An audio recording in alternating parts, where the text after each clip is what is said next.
ઝાલોદ નગરપાલિકાની ચૂંટણીના પરિણામ બાદ પ્રમુખપદ માટેની દાવેદારી માટે ભાજપના 12 અને 11 અપક્ષો ભેગા મળી અંડરગ્રાઉન્ડ થયા બાદ હજી તેમનો કોઈ પતો નથી. દરમિયાન ભાજપની પાર્લામેન્ટરી ઝાલોદ નગરપાલિકાના પ્રમુખ તરીકે જેને જાહેર કરે તેની પડખે રહી પાર્ટીના આદેશને માન્ય રાખી સાથ અને સહકાર આપવા માટેના 10 જેટલા બીજેપીના વિજેતા ઉમેદવારોનો સહી સાથેનો જિલ્લા ભાજપ પ્રમુખને સંબોધતો પત્ર સોશિયલ મીડિયામાં વાયરલ થતા ખળભળાટ મચી જવા પામ્યું છે. એટલું જ નહીં, આ પત્રમાં 8 અપક્ષો પણ સાથે હોવાનું જણાવતા ઝાલોદ નગરપાલિકામાં અલગ પ્રકારના સમીકરણો રચાઈ રહ્યા હોય તેવું હાલ જોવાઈ રહ્યું છે. દાહોદ જિલ્લામાં તાજેતરમાં યોજાયેલી સ્થાનિક સ્વરાજની ચૂંટણીમાં ભારતીય જનતા પાર્ટીને સ્પષ્ટ બહુમત મળ્યું હતું. ખાસ કરીને ઝાલોદ નગરપાલિકાની ચૂંટણીમાં કુલ 28 બેઠકોમાંથી 17 બેઠકો પર બીજેપીના ઉમેદવારોનો વિજય થયો હતો, જ્યારે અપક્ષોએ પ્રભાવશાળી દેખાવ કરતા 11 બેઠકો પર ભાજપ અને કોંગ્રેસને માત આપી વિજેતા જાહેર થયા હતા. આ પરિસ્થિતિમાં ઝાલોદ નગરપાલિકામાં સ્પષ્ટ બહુમતીના રૂપે બીજેપીનું બોર્ડ બને તે પહેલા જ સત્તાના કાવા દાવા અને પ્રમુખપદની સોગટાબાજી વચ્ચે પરિણામ જાહેર થતાની સાથે જ પોતપોતાના ગોડફાધરોનો સંપર્કમાં રહેલા વિજેતા ઉમેદવારો પૈકી ભાજપના 12 તેમજ અપક્ષના 11 મળી કુલ 23 વિજેતા ઉમેદવારો રાજનીતિના માંધાતાના ઇશારે ભૂગર્ભમાં ઉતરી જઈ ગાયબ થઈ જતા સંપર્ક વિહોણા થયા હતા, જેને લઈને રાજકીય ક્ષેત્રે ભૂકંપની પરિસ્થિતિનું નિર્માણ થયું હતું. ઝાલોદમાં બીજેપીના અંદરોઅંદરની યાદોસ્થાળી અને જૂથબંધીના લીધે પોતપોતાના માનીતાને પ્રમુખ તરીકે બેસાડવા માટે સત્તાના કાવા દાવા અને સોગટાબાજી વચ્ચે આજે ઝાલોદમાં લેટર બોમ્બ ફૂટતા રાજકારણમાં ખળભળાટ મચી જવા પામ્યો છે. જેમાં 20 ફેબ્રુઆરીના રોજનો ભાજપ જિલ્લા પ્રમુખ શંકર અમરિયારને મોકલવામાં આવેલો પત્ર સોશિયલ મીડિયામાં વાયરલ થયો છે. આ મામલે અમારા પ્રતિનિધિએ ભાજપ જિલ્લા પ્રમુખ શંકર અમરિયાર જોડે ટેલિફોનિક ચર્ચા કરી હતી. તેમની ક્લિપ પણ સાંભળી લઈએ. સાહેબ, મેં એમ કહું, હમણાં એક પેલો ભાજપ અને અપક્ષ વાળાનો કઈક પત્ર વાયરલ થયો, એ વાત સાચી કે પછી બનાવટી? મને નહીં ખબર મળી. તમારા નામનો જ છે એટલે કે પ્રતિશ્રી શંકર અમરિયાર. તમારી પાસે પત્ર હજી આવ્યો નથી એમ ને? ના.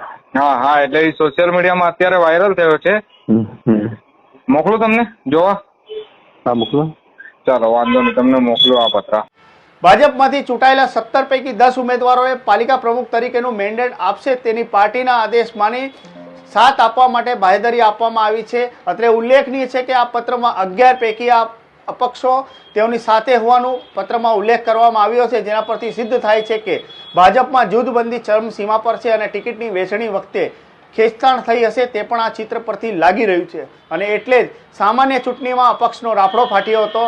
હાલ ઝાલોદ વિધાનસભાની બેઠક માટે ભાજપના આંતરિક ખેંચતાણ અને જૂથબંધી જગજાહેર છે, ત્યારે પોતપોતાની સર્વોપરિતા પુરવાર કરવા માટે પોતાના માનીતાને પ્રમુખ તરીકે બેસાડવા માટે સુધરાઈ સભ્યોને સહેલગાહે મોકલી દેવાયા છે તેવું લોકોમાં ચર્ચાઈ રહ્યું છે. ત્યારે એક તરફ ભાજપને સ્પષ્ટ બહુમતી મળી છે, ત્યારે ભૂગર્ભમાં ઉતરી ગયેલા ભાજપ અને અપક્ષના ઉમેદવારો હવે ભાજપના મેન્ડેટ સાથે રહી માહિતી આપી રહ્યા છે. તો પછી શા માટે ભૂગર્ભમાં ઉતરી ગયા છે? તો ભાજપને સ્પષ્ટ બહુમતી હોવા છતાં 8 અપક્ષોને કેમ સાથે રાખવા પડ્યા છે અને આ પત્ર વાયરલ કરવાનો તેમનો હેતુ શું હોઈ શકે છે, એવું પણ હવે રાજકીય વિશ્લેષકો પોતપોતાની રીતે તર્ક વિતર્કો કરી રહ્યા છે. જોકે 10 ભાજપના તથા 8 અપક્ષો મળી કુલ 18 સદસ્યો સાથે છે તેવું જણાવી પાર્ટી ઉપર એક પ્રકારનું મનોવૈજ્ઞાનિક દબાવ ઊભો કરવાની શક્યતા હાલ નકારી શકાતી નથી. પાર્ટીના સંગઠન પ્રમુખને ઉદ્દેશીને લખાયેલો પત્ર પાછળ ભાજપના જ મોટા માથાનો હાથ હોવાનું હાલ છેડેચોક ચર્ચાઈ રહ્યું છે. ત્યારે સત્તાની સાટ મારીના ખેલમાં કોણ કોને માત આપે છે તે તો સમય જ બતાવશે, પરંતુ હમણાં તો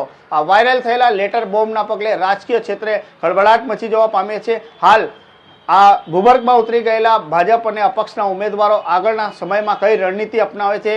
શું લેટર જે વાયરલ થયો છે તે સાચો છે અથવા બીજેપીના મેન્ડેટને જે ચૂંટાયેલા વિજેતાઓ છે તે સમર્થન આપે છે કે પોતપોતાના માનીતાને પ્રમુખ બનાવવા માટે પોતાની સર્વોપરિતા પુરવાર કરવા માટે અલગ પ્રકારના સમીકરણો રચે છે? તે હવે જોવું રહ્યું, પરંતુ ચોક્કસથી આગળના સમયમાં ઝાલોદ નગરપાલિકા રાજકારણનું કેન્દ્રબિંદુ બનશે તેવું શક્યતા હાલ નકારી શકાતી નથી. વિડીયોને લઈને તમે કોમેન્ટ બોક્સમાં જણાવી શકો છો. ચેનલ પર નવા હો તો સબસ્ક્રાઇબ કરવાનું ન ભૂલતા. ધન્યવાદ.